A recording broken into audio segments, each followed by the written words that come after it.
बीज हो अर्थात शीतलता प्रदान करने वाला हो चाहे गर्मी प्रदान करने वाला हो, दोनों चलते तो बिजली से ही है ना। तो ऐसे ही गाली देने वाला हो या पूजा करने वाला हो, दोनों में प्रभु ही है, इसमें तो कोई संशय नहीं है। तो भाव क्यों बिगाड़ो, समझो। पहले मूल बात को समझना है कि बिजली तो सब में एक ही है ना, यंत्र अलग अलग है, उनका प्रभाव अलग अलग है। पंखा, कूलर, एसी, फ्रिज, हीटर, कितने प्रकार के यंत्र हैं।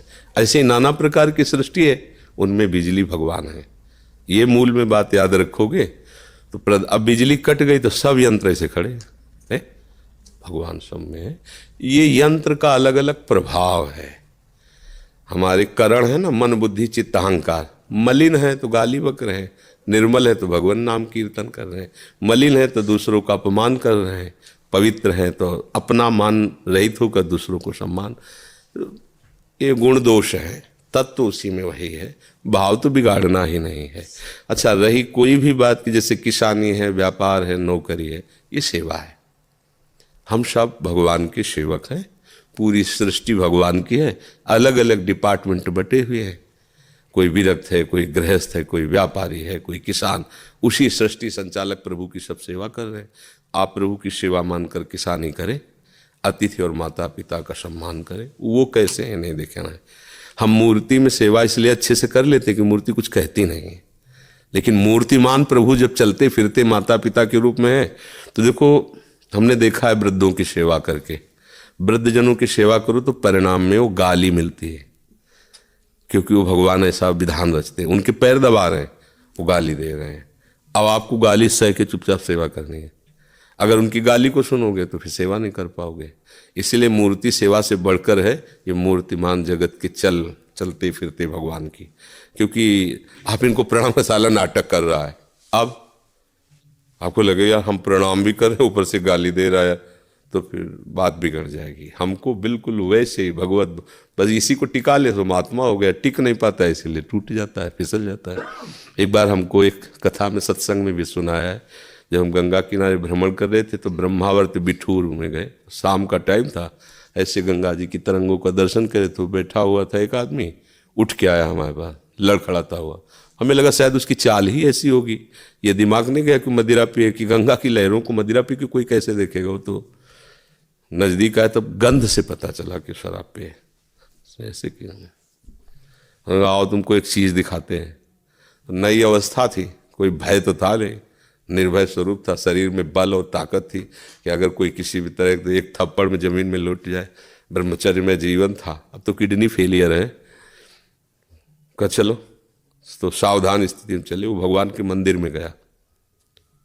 जब भगवान के मंदिर में गया तो मेरी आस्था उसके प्रति की, शराब पिए तो क्या हुआ, स्थान में तो अच्छे लाया है, देखो भगवान के श्री विग्रह का देखो। वहाँ हम देख रहे, तो उसने कहा देखो ये मूर्ति है, तिल तिल काटी गई है लेकिन टूटी नहीं। तो आज ये ऊपर रखकर पूजी जा रही, और कहा नीचे देखो ये क्या है, हमका संगमरमर। ये क्या है, संगमरमर। बोले एक संगमरमर पैरों के नीचे बिछा है, एक मूर्ति में संगमरमर वही है, पर देखो काट काट करके, लेकिन वो टूटी नहीं। तो आज वो पूज रही है, देखो ये नीचे। बोले टूटना नहीं कभी। तो हमने उसको पंचांग प्रणाम किया था, जैसे गुरुजनों को किया था।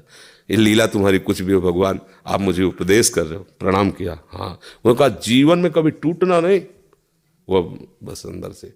तो जब हम अपने प्रभु को देखते हैं तो हमारे मंगलमयी बात उनसे मिल जाती है हमको। आचरण कुछ भी। एक बार परिक्रमा लगा रहे थे वृंदावन में, 20-25 वर्ष पहले की बात होगी। तो एक पीपल में सीधे जैसे जल नहीं चढ़ा जाता, ऐसे वो मूत्रेंद्री खोल के मूत रहा था। महात्मा वेश में था। दृष्टि गई तो एकदम आवेश है, वो ऐसे मार गए में था। गए बाबा जी का भेष रखे, खड़े खड़े मूत रहा है। जानते हो अश्वत्थ वृक्ष साक्षात भगवान वासुदेव का स्वरूप है। वाह रे ज्ञानी, वृक्ष में वासुदेव का स्वरूप और मेरे में वासुदेव का, वो उड़ गए भाई। वृक्ष में तुम्हें वासुदेव दिखाई दे, मेरे में हमका गलती हो गई। प्रभु गलती हो गई, आप में भी है।